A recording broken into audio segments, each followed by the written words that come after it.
¿Qué tal? Buenas. Retomamos teatro crítico en este punto y parece que estamos teniendo un déjà vu, porque esto ya lo hemos hecho en otras ocasiones, pero qué mejor que empezar una nueva temporada de teatro crítico con Gustavo Bueno, aquí presente. Buenas tardes. Buenas tardes.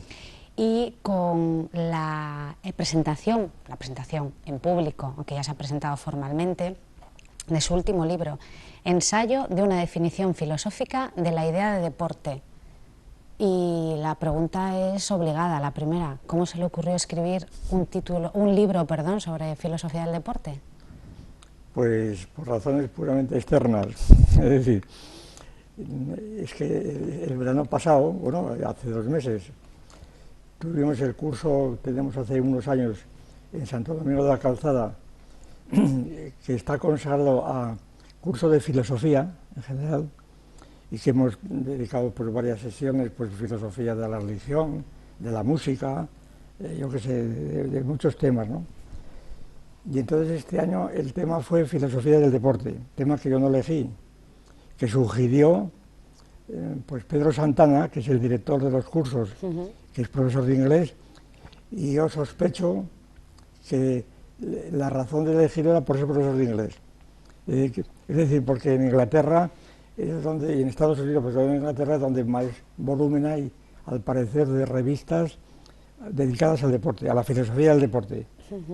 Y que se han puesto en España. En Barcelona empezó el año pasado una que se llama Fair Play, y que depende de los departamentos de filosofía del derecho, y como se ve que están con poca carga viral, que dicen ahora, pues se les ocurrió dedicarse al deporte, con lo que tiene mucha relación por razones de juicios de equipos de fútbol y demás, ¿no? Y entonces, pues al preparar las lecciones de este verano, pues me sumergí todo lo que pude, puesto que era una materia que yo no dominaba, ni mucho menos, y sigo sin dominar. Me sumergí en la lectura de muchos libros y de cosas de este tipo, ¿no? Y quedé completamente anonadado. Quedé tan anonadado por la cantidad de, a mi juicio, de estupideces que se decían, de sinsentidos, de reflexiones que hacían, que la palabra reflexión, que yo había observado que hace 3 o 4 años, la palabra reflexión viene a ser filosofía.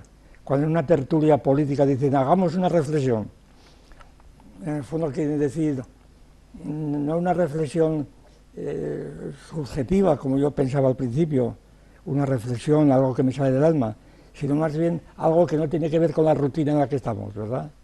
Una reflexión filosófica.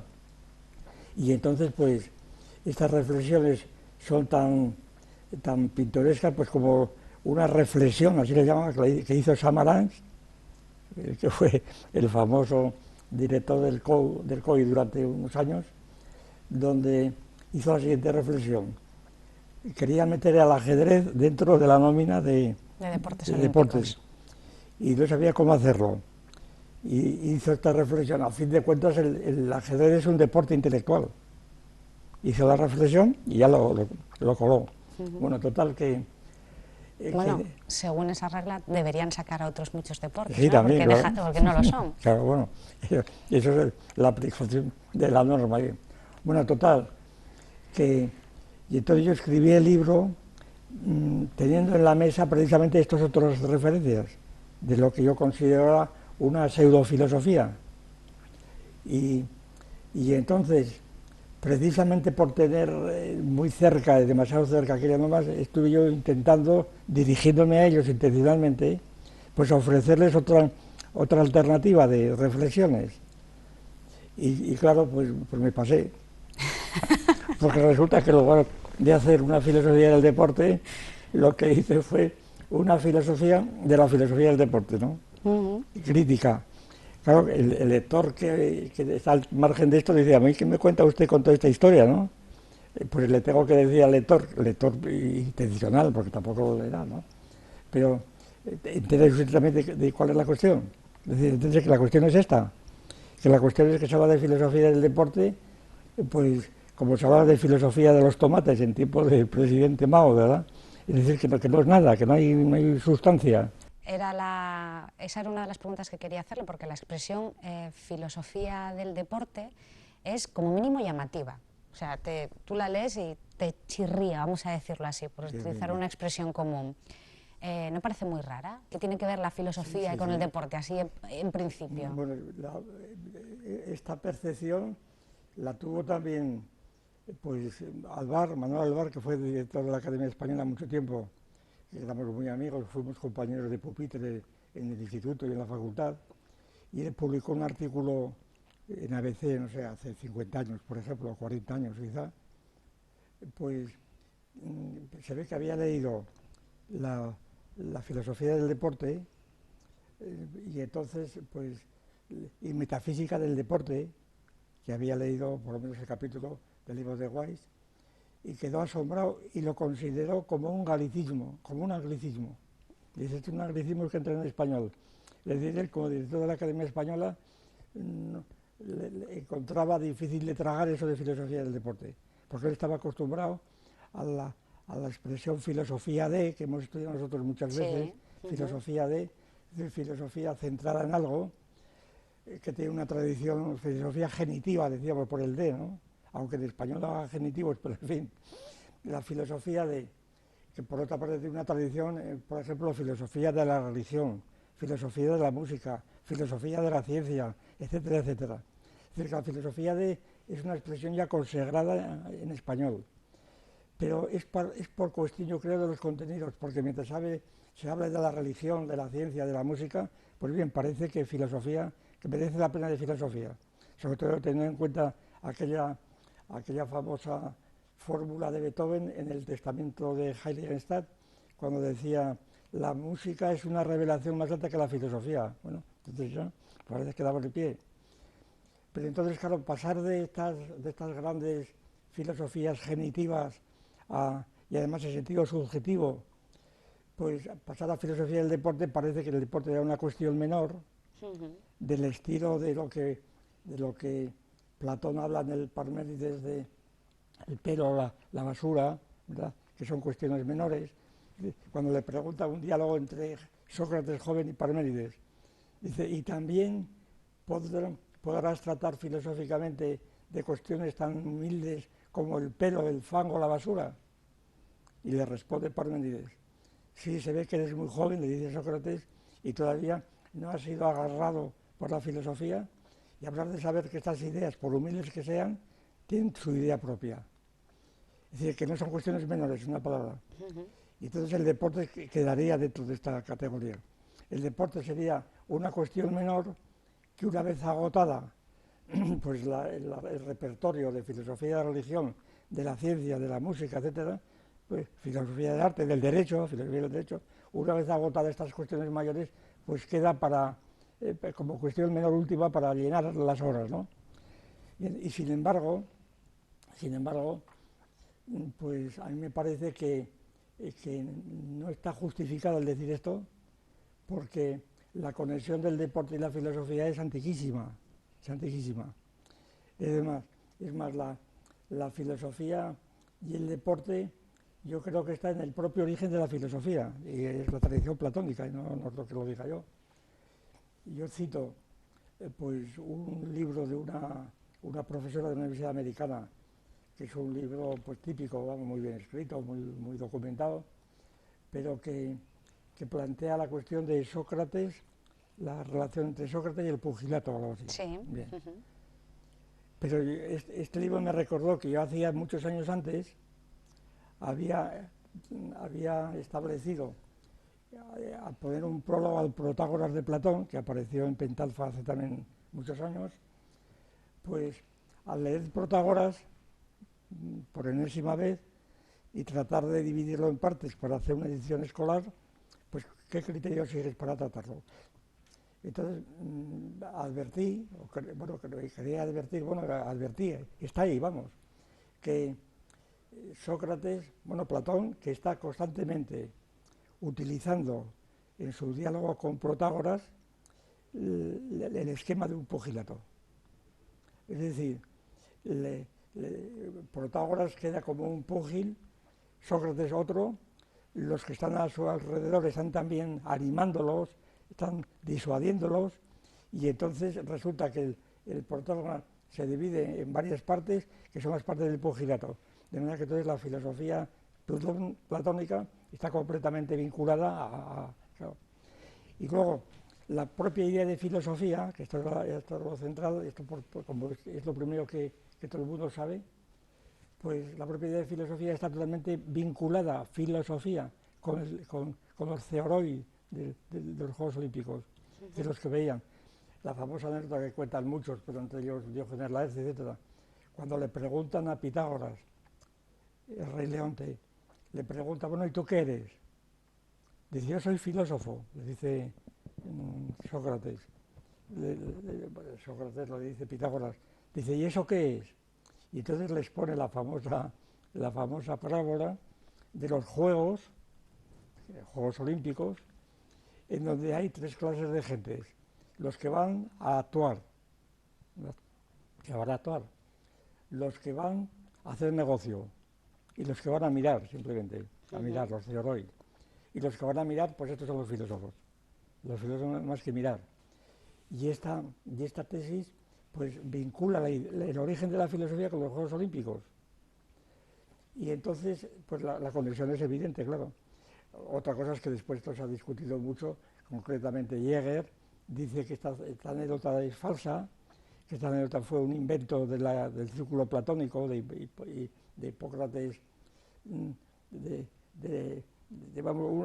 que se le atribuyen a Pitágoras para darle, pues qué sé yo, densidad al asunto. Sí, para prestigiarlo, no. el tema. Pero además eso es lo mismo. La cuestión es que la conexión estaba establecida. Y una pregunta, son muy sencilla, muy sencilla a priori. ¿Son deportes los Juegos Olímpicos de la Antigüedad? No, se llaman deportes, claro, se llaman deportes porque es la mejor manera de llamárselo, de que la gente lo entienda. Los Juegos Olímpicos de la Antigüedad no son deportes, primero porque la palabra no existía, la palabra deporte. Es un anacronismo. Claro que esto pues tendría poca importancia, es la misma cuestión que se le planteó siempre al marxismo, y constantemente, hablar de clases sociales en Roma, por ejemplo, en Grecia, cuando las clases sociales es un concepto moderno, que supone la sociedad industrial, etcétera. Pero sin embargo todo el mundo habla de clases sociales, y la lucha de clases en cualquier manual de marxismo pues aparece referida no ya a Grecia y Roma, sino a Siria, a Persia, ¿verdad?, a lo que sea. Es decir, y el uso de la palabra de clases es una palabra, la clase social del marxismo, que es la clase social no en general, no como clases lógicas en el sentido de clases de edad o de lo que fuera, de los sociólogos, sino clases según la posición que ocupa un conjunto de personas con respecto a los medios de producción. Entonces, claro, decir que hay clase social o que hay capitalismo en Roma, pues es un anacronismo completo. Sin embargo, pues se ha tolerado, pues un poco pasa lo mismo con los deportes. Hablar de deportes en los Juegos Olímpicos, pues la palabra deporte no existía la palabra deporte. Pero esto quiere decir que si no existía la palabra deporte tampoco había el concepto de deporte. Y que el concepto de Juegos Olímpicos es totalmente distinto del de deporte. Cosa que al cabo de 3.000 años de distancia, pues qué más da, ¿verdad? No se da de deporte, pero se parece mucho. Lo podemos tolerar. Sí, claro. Pero no realmente. Pero la situación es objetiva, es una de tantas cosas que ocurren en la historia de las ideas que tenemos que, o de los hechos, que tenemos que utilizar nuestra propia organización del mundo, y cuando la aplicamos a otras culturas, a otras edades, pues queda todo desajustado. Y a veces estos desajustes son esenciales. Concretamente, en este caso, la situación es todavía más confusa y comprometida, porque los Juegos Olímpicos, y esto es opinión común realmente, eran concursos no deportivos sino religiosos. Era un concurso religioso. ¿Qué quiere decir esto? Pues quiere decir que los que participaban en los Juegos Olímpicos iban a evocar, a emular, a representar teatralmente pues las luchas de los dioses olímpicos, es decir, de Apolo, de Zeus, etcétera, ¿no?, de Hércules. Y entonces eran homenajes en nombre de los dioses, que es la razón por la cual muchos sugieren que los Juegos Olímpicos pues están descritos por primera vez en el canto 23 de la Ilíada, en los funerales de Patroclo. Por tanto, que los Juegos Olímpicos son actos religiosos que uno dice, bueno, ¿y qué tiene que ver esto con la religión? Claro, pues tiene mucho que ver, claro. Sobre todo si la religión no se entiende en un sentido ad hoc, pero, en fin, bueno, empezamos con los problemas. Para resumir este asunto tan intrincado, los Juegos Olímpicos, pues, claro, desde el punto de vista religioso, cosa que reconoce el restaurador, el que se considera restaurador de los Juegos Olímpicos, el Barón de Coubertin, ¿verdad?, que reconoce en una locución, bueno, en muchas cosas, pero en una locución famosa pronunciada el año 39, cuando empezaba la Segunda Guerra Mundial, cuando dice: los Juegos Olímpicos de la Antigüedad fueron juegos religiosos. Viene a decir, hoy día esta religión ya no sirve. Claro, nadie cree hoy en Zeus o en Apolo, ¿verdad? Sin embargo, tienen algo de religión. También los juegos que estamos tratando de resucitar tienen algo de religioso, e incluso se llegó a hablar de la religión del músculo. De manera que, idea esta, la religión del músculo, que yo trato ahí también de justificar, de pasada, completamente de pasada, apelando a una teoría de la religación, que yo traté pues en algún libro, no me acuerdo en cuál, El sentido de la vida, me parece, en donde la religación era la conexión trascendental entre una realidad que llevaba él con su teos, con su teleología. Por ejemplo, la religación del individuo a la cultura, o la religación del individuo a Dios, o la idea de religación. Y entonces, según esto, si el deporte era una religión, es porque el atleta estaba pues religado a sus músculos, a sus bíceps, a sus tríceps, a sus abdominales, lo que fuera, estaba religado. Y como esta conexión es la que tenían los artistas de los Juegos Olímpicos, pues qué sé yo, Mirón o Poricleto y demás, que hacían obras de arte de los artistas, pero claro, las obras de arte eran de los escultores, no de los atletas. Lo que pasa es que luego se dijeron, no, el atleta es un artista que tiene todavía más contenido que la estatua correspondiente. Lo que pasa es que es un arte pues estático, claro, porque la estatua queda firme, pero aunque es un movimiento intencional, etcétera. Bueno, total, para terminar esta digresión, que cuando se reanudaron los propios Juegos Olímpicos, la cosa quedó totalmente confusa, porque no se sabía si todos los nuevos Juegos Olímpicos estaban restaurando una religión griega, la de Olimpia, como parece que lo demostraba pues todo el ritual teatral que habían utilizado en Olimpia y luego en Atenas, que fueron los primeros Juegos Olímpicos. Entonces, pues, ¿de qué se trataba? ¿Es que alguien cree o estaban evocando la antigua religión olímpica por la razón de que eran los alemanes principalmente y los ingleses y los franceses también los que habían descubierto las ruinas de Olimpia? Y por tanto que era una especie de arqueología intencional en donde trataban de resucitar aquello que quedaba completamente oscuro. Y entonces, pues, no se explicaba. Como por otra parte era el método de la antropología y la historia funcionalista, el método de Mick, decir, no, los griegos creían que era esto. Pero claro, esto no es una explicación, esto era el problema. Es decir, el problema es por qué la razón los griegos se dedicaron a hacer unos Juegos Olímpicos de semejante envergadura para recordar las luchas de Zeus de la guerra de Troya, en una palabra. ¿Y cómo se explica esto? Bueno, entonces había que dar inmediatamente una hipótesis provisional, que yo la expongo en el libro con el nombre de hipótesis esclavista.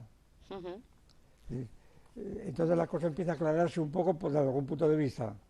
Es decir, la hipótesis esclavista es reconocer que lo que llamamos Grecia, pues en la época de la vuelta de los Heráclidas, como se decía, pues un poco antes de la guerra de Troya, el siglo XIII, XII antes de Cristo, pues que era una sociedad que se había extendido por toda la Grecia como un conjunto de pequeñas repúblicas tiránicas o democráticas o aristocráticas extendidas, pero caracterizadas todas ellas en conflicto mutuo entre sí, sociedades de familias llenas de querellas mutuas constantes, de juicios, etcétera, donde aparecen las categorías de Aristóteles, es decir, una sociedad muy peleona entre ellas, las cuestiones de herencia y demás, pero que tienen entre otras características las siguientes. Primero, sociedad de familias que tienen propiedades en el campo, fuera de la ciudad, y que estas propiedades están trabajadas por esclavos que naturalmente son esclavos que no pueden asistir a los Juegos Olímpicos, entre otras cosas. Eso es lo que daba la pista. Entonces, ¿de qué se trataba? Pues la hipótesis era la siguiente: el temor, la prevención de los que organizaban precisamente los Juegos Olímpicos como juegos dedicados a los dioses, precisamente para preservar el statu quo suyo, es decir, sus propiedades, sus ciudades, sus derechos adquiridos, su lengua, su religión, su familia, sus esclavos, para preservarles de los ataques o de la presión que tenían los bárbaros, en una palabra. Los bárbaros eran los persas, en fin, las fuentes de los esclavos. Y entonces la situación se podía ver como una obra de gran alcance, preventiva, de vamos a educar, vamos a hacer unos juegos para dar culto a los dioses, pero en donde resulta que este culto sea la imitación de las luchas que hicieron los tiradores de jabalina o de lo que fuera, pero de suerte que los atletas sean griegos y que demuestren que tienen mayor poder que los esclavos que nos vean. Es decir, que los griegos somos superiores, incluso desde el punto de vista muscular, que era el único punto, músculos estriados, subrayo yo, músculos estriados, que es el único interfaz de contacto con los demás pueblos. Eso también es esencial. Es decir, que los músculos no es una cosa instrumental, es que es la única forma de entenderlos, y sobre todo cuando no hay un lenguaje desarrollado, es decir, ese lenguaje muscular, ese lenguaje de la lucha por la vida darwiniana, más elemental, claro. Y entonces, si los esclavos un día se les ocurre pues reunirse luego a diferentes ciudades y formar una coalición como nosotros, pues que sepan que nosotros, ¿verdad?, los griegos, tenemos unos atletas que son más fuertes que ellos. Entonces los Juegos Olímpicos no tienen ningún misterio, es una religión pero muy particular, es una religión enmarcada dentro de un planteamiento político. Esa es la cuestión. Luego hablaremos de los Juegos Olímpicos de la actualidad, porque tienen mucho de lo que hablar. Si nos da tiempo, espero que sí. Pero antes ha mencionado a José María Cajigal, y cambiando un poco de tema, sin cambiarlo, que es un referente dentro de las facultades de INEF en toda España, creador de INEF propiamente dicho. Ya falleció, además falleció en un trágico accidente de avión en el 83.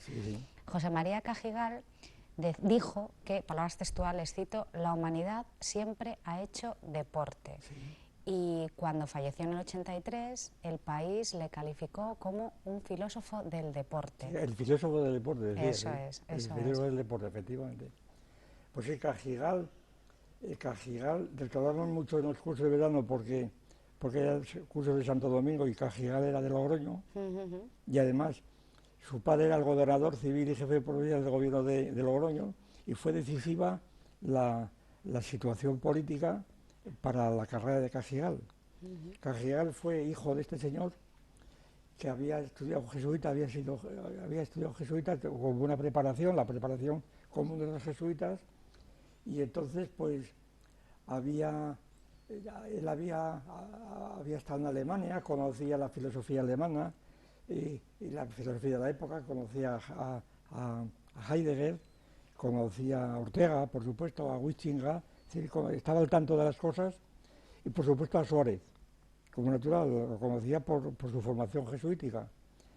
Y entonces él dice algunas veces explícitamente, dice, el atleta está ante el ser, pero el ser trascendental, no predicamental. Claro, esto que leía aquello, pero no, dice, bueno, una cosa propia de jesuitas. Eso quiere decir lo siguiente, traducido al román paladino. El atleta está ante el ser, y el ser es Dios. el ser trascendental no está ante el ser del cósmico al ser de las cosas, que esto es predicamental, ¿verdad? Eso es lo que quiere decir. Es decir, Cajigal, entonces, a mí me pareció siempre que era una injusticia la que hizo el país al encabezar su necrológica diciendo ha muerto el filósofo del deporte. Así fue considerado continuamente. Además, él hizo una labor extraordinaria en España, mucho más, no ya como filósofo del deporte, sino, yo me parece que me refiero a él como una especie de pastor del deporte. Bueno, en cualquier facultad de INEF o con cualquier Eso, estudiante o ya licenciado en INEF que hables, Cajigal es el referente, pero su referente universal. Es el que lo hizo, y lo hizo como pastor. Me refiero a la teología pastoral. Uh-huh. Sí, yo creo, para la cual toda la cuestión filosófica era instrumental, ¿verdad? Instrumental. Porque él realmente pues, tenía una visión del deporte como una actividad religiosa ella misma religiosa, ¿por qué? Porque ponía al atleta en contacto con Dios, e incluso con la muerte, ¿verdad? Es decir, y gracias a esto, pues él, cuando le nombraron bajo la presidencia del camarada Elola Olaso, ¿verdad? Pues él llegó a ser el presidente de esto, fundador y la ley del deporte del 63 la hizo él prácticamente, la hizo él enteramente. Quiero decir, y él organizó las facultades de deporte y de educación física y demás, y él organizó multitud de cosas, y esto lo hizo como lo que en términos eclesiásticos se llama teología pastoral, no teología dogmática. Él no quería enseñar lo que es el deporte, quería que la gente hiciera deporte, pero que lo hiciera de tal modo que encontrase en él algo más que un mera mecanismo medicinal o gimnástico, sino un mecanismo trascendental. Es decir, en donde el deportista y los deportistas pues tuviesen una dedicación especial y un conocimiento especial de que a través de su cuerpo contingente, su cuerpo les ponía en contacto con la nada, con Dios. Ahí entonces pudo recuperar muchas ideas de Heidegger, la vida existencial, la propia idea de juego de Huichiga, que cita mucho, de Ortega, y entonces, pues yo creo que esta es la labor principal de Cajigal, el haber organizado el tinglao, que además desmiente completamente. En Santo Domingo tuvimos unos primeros discusiones sobre este asunto. Siempre estaban los técnicos que iban allí, licenciados en facultades de estas de deporte o atletas y demás, pues decían, bueno, es que, claro, el deporte no se ha podido hacer nada porque, claro, Franco es totalmente falso. Franco es el que precisamente impulsó el deporte precisamente a través de la Delegación Nacional del Deporte, de la Ley del Deporte, y porque el año 38 ya encomendó al general Moscardó los deportes, el año 38, en plena guerra civil todavía. Y después, pues siguió la Ley del Deporte, organizó el deporte por todos los lados, ¿verdad? Y luego cuando la transición, me parece que fue por los años 80 o así, cuando vino el ministro de UCD, el ministro de Cultura de UCD, pues entonces hizo una ley de cultura y deporte. Lo de cultura ya habría otras perspectivas frente al deporte, porque resulta que el deporte era cultura, cosas que entonces no se habían dado cuenta, ¿verdad? Bueno, es cultura, y entonces pues, claro, ahí estaba Cajigal, que luego realmente falleció y además quedó en la miseria su familia, porque no le dieron ningún puesto y nada, pero luego murió, eso como ha dicho usted, pues el año 83 me parece que fue, en el accidente de Barajas, accidente de avión. Cuando iba además a dar una ponencia a Italia, etcétera. Pues, que entonces y entonces Cajigal es un teólogo del deporte, yo creo, es un teólogo, no es un filósofo. La filosofía es prácticamente nula, porque está tomada de retazos que él fue recogiendo, claro, tenía pleno derecho, retazos para hacer un cuerpo de doctrina susceptible de ser enseñado en las facultades, en los libros, etcétera. Retazos que yo creo que son de tres fases. Primero, que se pueden analizar perfectamente, porque yo he leído mucho las cosas de Cajigal, claro. Se puede analizar muy bien, primero, un conjunto de escritos que están tomados, bueno, o colaboraciones pedidas a teóricos del deporte nazis, que colaboraron en la revista Altus Fortius Citus, colaboraron estrechamente. Bien. segunda fuente, es decir, que ahí era clarísimamente las conexiones nazis, lo cual no tiene nada de particular, porque estaban los Juegos Olímpicos del 36 que claro, estaban ahí presentes, ¿no? Y además la visión, la famosa película del 36, Sí. pues que naturalmente era la referencia visual que teníamos todos. Bueno, después, la segunda conjunto de retales, por decirlo así, eran los retales pontificios, es decir, los papas, pues a raíz sobre todo, seguramente, a raíz sobre todo de los Juegos Olímpicos de Roma, desde el año 60, se dieron cuenta que el deporte era una cosa muy importante. Es decir, que no se podía tomar como cuestión menor, aunque no fuera más que implicaba millones y millones de hombres en todo el mundo. Sobre todo con la televisión, donde había pues millones de gente, 4.000 millones de gente viendo los Juegos Olímpicos y cosas de ese tipo. Entonces eso es una cosa muy importante. Y entonces inmediatamente, tanto Pío XII como Juan XXIII empezaron ya a subrayar explícitamente pues que los deportes, los Juegos Olímpicos, tienen mucho que ver con el espíritu de disciplina, de trabajo, etcétera, de comunidad, de camaradería, lo que fuera de los cristianos. Y luego la última parte de bueno, y ahí la influencia enteramente ya de la idea del espíritu de los Juegos Olímpicos de Avery Brundage, el famoso que había sido un atleta, un millonario, pero que había iniciado la transición de los Juegos Olímpicos de Coubertin a unos Juegos Olímpicos considerados como filosofía de vida. Filosofía de vida, es decir, los Juegos Olímpicos ya dejaron de ser no ya algo sobre el que se podía filosofar, sino que ellos mismos eran una filosofía, y una filosofía que estaba independiente incluso de las otras. Y de hecho eso inspira, si me permite el paréntesis, los Juegos Olímpicos de la Juventud, Claro, eso es, sí, sí. que se celebraron hace muy poco en Nanjing, en Sí, China, totalmente, sí, hace 2 o 3 meses. es lo mismo, claro. Pues allí estaban la herencia de los Juegos Olímpicos de Coubertin, claro, después de los nazis, pues fueron los soviéticos, que en principio no querían nada de Juegos Olímpicos, lo que era una cosa burguesa y demás, pero luego, naturalmente, ocupaban un puesto central de los Juegos Olímpicos de los soviéticos.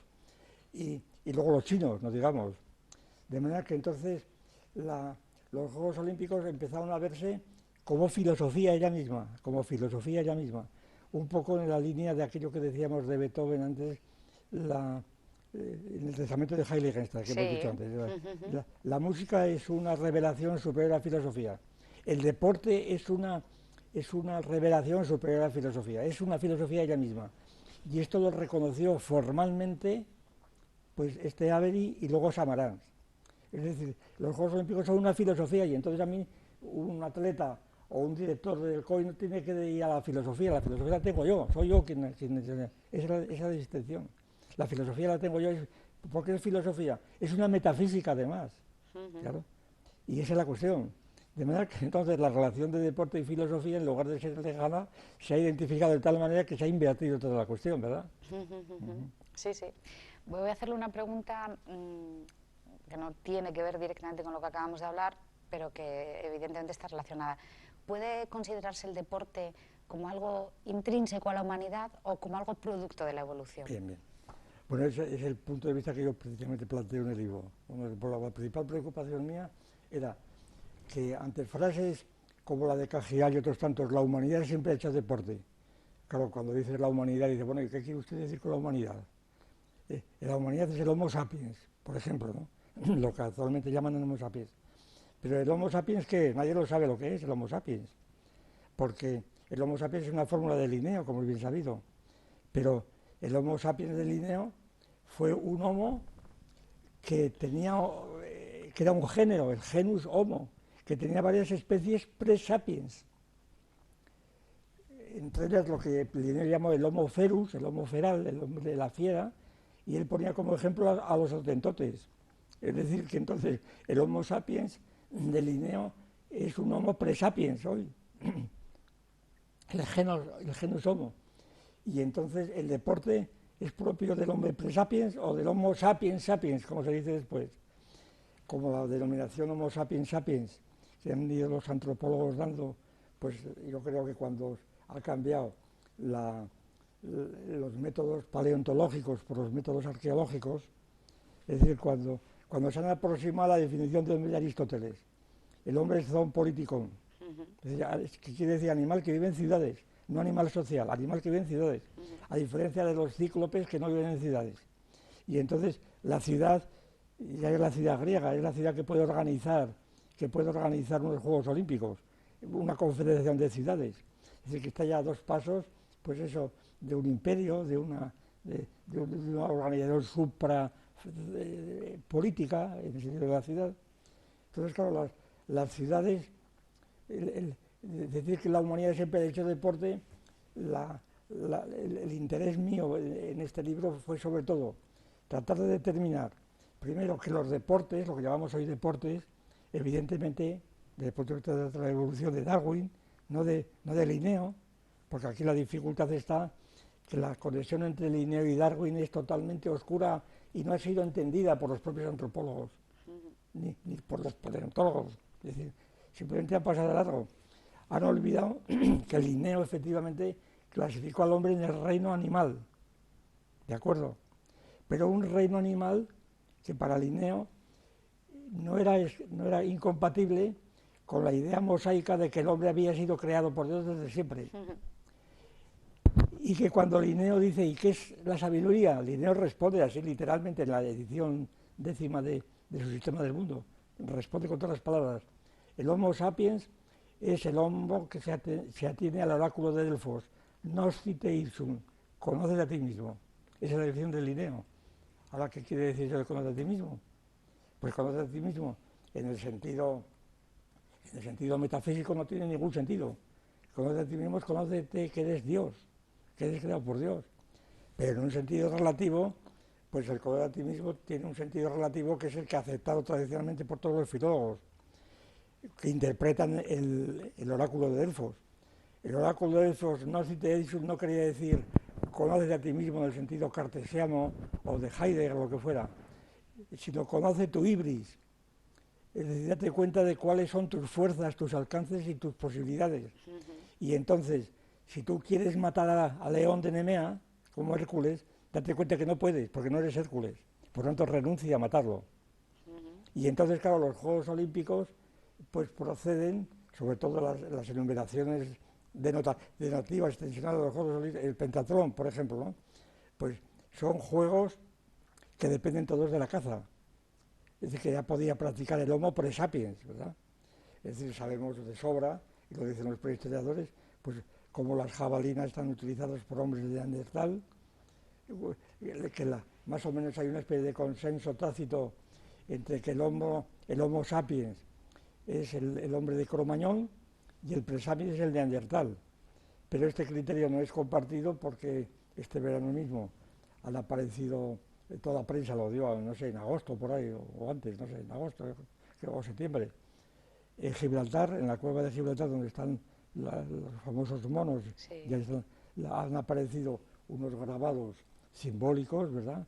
Unas rayas paralelas, etcétera, donde demuestran, o pretenden demostrar, que los neandertales de unos 40.000 años hace ya poseían un desarrollo cognitivo, ahí se ha colado la psicología de Rondón, un desarrollo cognitivo enteramente análogo de los hombres actuales. ¿Qué quiere decir con cognitivo? No quiere decir nada, no quiere decir absolutamente nada. Y entonces resulta que decir si el hombre hacía deporte o no hacía deporte, precisamente el argumento que yo he dado es que, el argumento fuerte, que mejor dicho, metodológicamente, lo que yo intenté es mantenerme lo más fiel posible por razones de argumentación ad hominem, a lo que los paleontólogos entienden hoy, los de Atapuerca, etcétera, entienden hoy por hombre, que es el Homo sapiens. Decís Homo sapiens, pues vamos adelante con el Homo sapiens, ¿verdad? ¿Qué es el Homo sapiens? Es el que se conoce a sí mismo, pero naturalmente en un sentido metafísico, el que se conoce como se conocieron los griegos cuando temían que la ibris de los esclavos pues pudiera sobrepasarse, ¿no? Y entonces el Homo sapiens pues es el que no quedó sin relación con unos o con otros. ¿Y cómo se produce esta relación? ¿Cómo se produce este conocimiento de otros antes de conocerme a mí mismo? Pues por el deporte, porque el deporte es una palabra, el deporte es una palabra cristiana, esencialmente cristiana. Yo creo que yo tomo esto completamente en serio. La palabra deporte es efecto del cristianismo, así, pero de los pies a la cabeza. La palabra deporte aparece en provenzal, medieval. Yo he citado mucho, porque es uno de los ejemplos más a mano, a los milagros de Nuestra Señora de Berceo, de la palabra deporte. Deporte, al parecer, es una palabra que apareció en el siglo XII o XII, en Provenza, pero porque era una idea nueva. La idea era de los marineros que venían al puerto, deportaban, salían de la jaula del barco y encontraban en el puerto su libertad, el ocio, el domingo, frente a los días de trabajo. Es decir, la libertad negativa, libertad de.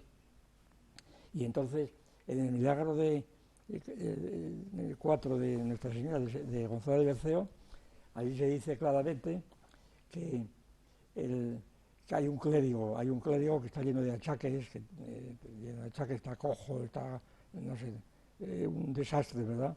Y entonces el clérigo le pide a Nuestra Señora que le cure de esos señores, que le deporte, es decir, que le saque de aquella jaula. Y Berceo, con mucha ironía además, dice que la Virgen cree que le está pidiendo la gloria que es la que nos libra de todos los males de esta vida.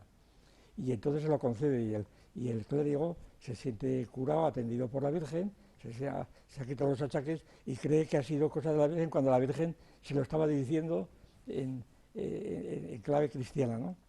Por eso digo, otro ejemplo, también muy conocido, del Cantar de Mio Cid. En el Cantar de Mio Cid, cuando describen el pasaje este de los infantes de Carrión y de las hijas del Cid, doña Elvira y doña Sol, cuando van de Burgos hacia Carrión y pasan por el Robledal de Corpes, entonces le dicen a la comitiva que, en fin, que les dejen un poco solo porque quieren solazarse con sus mujeres, es decir, deportarse, quieren deportarse. Entonces lo que pasa es que en lugar de deportarse, cogen los cintos, las apalean y las humillan, etc. Pero entonces, deportar significaba, pues, eso, librarse, la libertad. Y por eso digo que los Juegos Olímpicos, que desaparecieron justamente con Teodosio, inspirado por San Ambrosio al parecer, pues cuando ya los griegos no creían en los dioses, y cuando empezaron a creer en Cristo y en la salvación, entonces la libertad venía por la salvación, por Cristo. Y lo que pasa es que entonces eran deportes que no se ajustaban a todo y solo lo definido, se ajustaban a muchas más cosas. Concretamente se ajustaban, pues, a todo lo que tenía que ver con la religión, a todo lo que tiene que ver con la cocina, claro, con el regalo del cuerpo, pero no deportivo, sino simplemente a lo que llamamos el cocina, ¿verdad? La fruición por la cocina, por los platos, etcétera.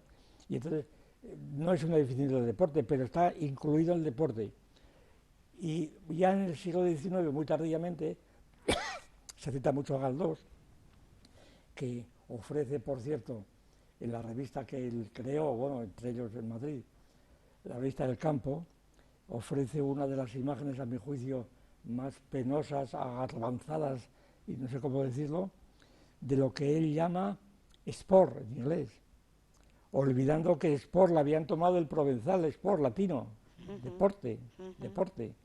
Y entonces dice que naturalmente para atender a los nuevos tiempos del progreso y demás, pues que los que viven en las ciudades, que viven en la jaula de las ciudades, tienen que deportarse, bueno, dice sport, tienen que exportar a la segunda residencia en el campo, en donde pueden practicar la gimnasia, respirar el aire puro y la caza, claro que era el deporte principal. Sí. Y entonces, pues, y esto es lo que es el sport, lo que dice, no habiendo otra palabra, como hay, entonces toma la de los ingleses. Claro, da vergüenza ajena ver que tenía en sus barbas el bueno de don Galdós, don Benito Pérez Galdós, tenía en sus barbas el Cantar del Mio Cid y tantas cosas más, y entonces recurre al sport inglés por razones del progresismo británico, ¿no? Y esa es la cuestión. Pero entonces el deporte pues es una palabra cristiana, realmente. La palabra cristiana y el concepto cristiano. Eso es lo que debe decir.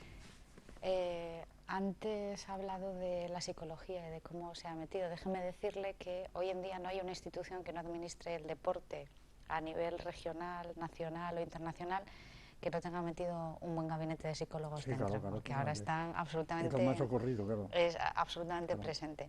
Y hay dos temas que no me gustaría que se nos quedaran en el tintero. Uno es Ortega, que defendió un origen deportivo del Estado. Eso es, sí. Y el otro es el Comité Olímpico Internacional y su Carta Olímpica, que antes lo estábamos hablando antes de comenzar el programa, que más que carta parece un tomo de la Espasa. Son 109 páginas, pero bueno. Pero vamos con Ortega, si le parece, y este origen deportivo del Estado. Bueno, Ortega, claro, Ortega yo creo que tuvo la mala suerte de que le cogió el paso cambiado, tanto en antropología como en biología. Le cogió el paso completamente cambiado. Ortega, que estaba siempre, era muy esnovista él y quería estar al tanto de las novedades, cosa que me parece muy bien. Pero sin embargo, en biología le pilló el paso cambiado con el llamado neodarwinismo de los años 30, ¿no? Es decir, la época de, pues qué sé yo, de Dozansky, de Mayer, etcétera, en donde había aparecido la idea de que la evolución no estaba determinada, la evolución darwiniana no estaba determinada solamente por la influencia del medio o cosas para el estilo, sino por la libre y juguetona disposición de los cromosomas o de los ácidos nucleicos, se diría después, ¿verdad? Y entonces, y lo dice él, en el momento estaba hablando del ojo, de la formación del ojo, de los animales oculados, dice, pues, el ojo no es efecto, dice Ortega, con todo aplomo, como si lo supiera, ¿verdad? El efecto no es efecto del mirar,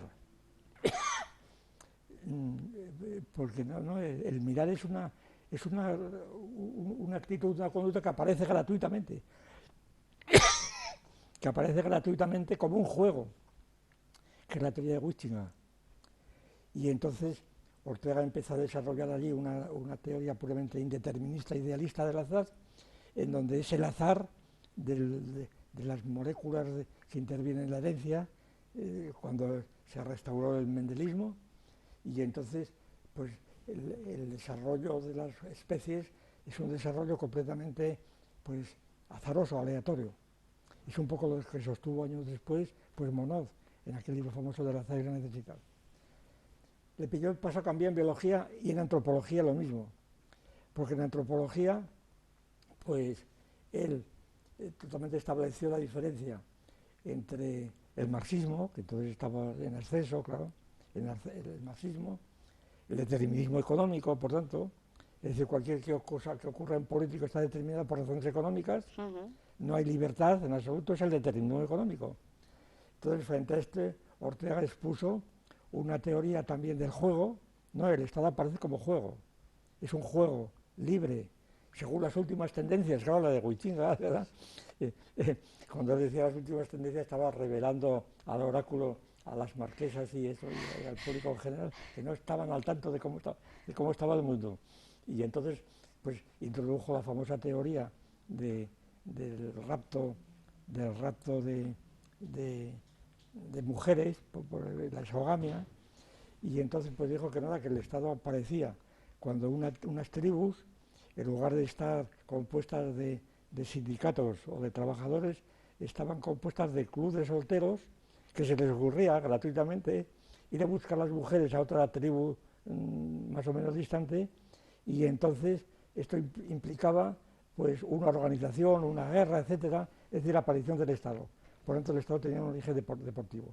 Claro, era una cosa tan cogida por los pelos y además que expresaba lo contrario, porque para que la tribu en cuestión tuviese capacidad de esta, pues tenía que estar ya organizada políticamente. Era más bien el origen político de los juegos, más que el origen político del Estado. Es decir, que había allí un círculo vicioso clarísimo, que en Ortega no cayó, y sin embargo la obra de Ortega fue celebrada constantemente, en gran parte yo creo por el indeterminismo por un lado, la crítica al marxismo, la crítica a la biología mecanicista, determinista y estas cosas, ¿no? Pero lo de Ortega es un verdadero bluff completamente, porque luego también escribió a continuación los libros sobre la caza, el prólogo al Conde de Nieves y demás, y entonces en lo de la caza, al fin, allí yo creo que no da ni una Ortega, completamente, vamos, no tiene sentido común, porque Ortega lo que quería ante todo era adular precisamente a las marquesas y a los marqueses y a los condes que más o menos le aplaudían, era esto. Y no hablaba a tonterías locas, ¿verdad? Hablaba a marquesas y a marqueses, eso era. Bueno, pues después de este pequeño repaso a Ortega, que ha estado bastante bien, vamos al Comité Olímpico Internacional. Bueno, muy bien. Entonces, yo le voy a leer, y ya casi para finalizar, yo le voy a leer una pequeña parte de lo que te puedes encontrar en la página web del COI, del Comité, o del CIO, como dicen los que más saben, los que más están en el secreto. Tiene una serie de menús, la página web, y si pinchas sobre olimpismo te aparece un submenú con los siguientes apartados. Yo se lo leo y luego usted me cuenta lo que quiera. El submenú consta de deporte para todos, un apartado que se titula desarrollo a través del deporte, otro apartado que se titula educación a través del deporte, mujer y deporte, paz a través del deporte y medio ambiente. Y yo le voy a hacer otra pregunta. ¿Cómo no nos hemos dado cuenta de que el deporte resuelve todos nuestros problemas? Claro, esa es la clave de la filosofía del deporte y de la metafísica del deporte. Eso ya lo vio Weiss en el libro fundacional, La filosofía del deporte, donde dedica un capítulo a la metafísica del deporte y hace una historia del atleta, por cierto, bastante interesante, ¿no? Este era un profesor de filosofía que cuando se jubiló, pues se dedicó a estos asuntos, ¿no? Bueno, pues el deporte, el nuevo espíritu deportivo, sobre todo el movimiento deportivo, sobre todo cuando se apellidaba como filosofía, una filosofía de vida. Una filosofía de vida. Claro, una filosofía de vida es una filosofía, como digo, sustantiva, que ella misma enseña todo lo demás, por lo tanto que resume todo. Es decir, una filosofía resume todo, es universal, es enciclopédica. Y entonces, ¿por qué? Porque da razón sobre todo al sentido de la vida. ¿Por qué? Claro, porque por una parte afecta a la cosa más individual, que es nuestro cuerpo, claro. Además, un cuerpo que puede ponerse en peligro con ciertos deportes de riesgo que se llaman, claro. Y estos deportes de riesgo, pues además son considerados como lugares donde aparecen los héroes del deporte, como hemos visto esta última temporada, ¿no? Sí. Con héroes de deporte, por eso, porque los que se tiran a 23.000 kilómetros, 23.000 metros, ¿verdad? Y quedan completamente... Pero claro, aquí la paradoja es que si alguien confía en la sabiduría del atleta, no tiene por qué tener miedo, porque ya el atleta tiene sus recursos para no morir, porque si no sería un suicidio. Es un poco lo de los trapecistas con red y sin red. Claro, el que verdaderamente estima a los trapecistas no tiene por qué pedir la red, porque ya tiene que confiar en que la destreza del trapecista pues puede evitarle caer. Y si cae es que es un mal trapecista, por tanto no es un trapecista. Es decir, que aquí pasa algo lo mismo. Si el deporte sería como exigir o suponer que un gimnasio totalmente controlado, sin embargo, es un deporte de riesgo porque puede venir una infección en donde se cojan neumonías por falta de calefacción. Claro, son cosas distintas, claro. El que los que van al gimnasio cojan neumonía no quiere decir que han practicado un deporte de riesgo o una gimnasia de riesgo. Sí. Es una cosa accidental. Ahora, este tipo de conexiones es tan confusa y tan variada que se presta, pues eso, a que no se sabe lo que se dice, sencillamente. Como además ahora, por otras razones, todo el mundo tiene su filosofía, se emplean conceptos lisológicos que llamamos nosotros, que son genéricos pero que niegan las especies. Un ejemplo rápido para que sepa lo que quiero decir. Esto se utiliza mucho hoy día.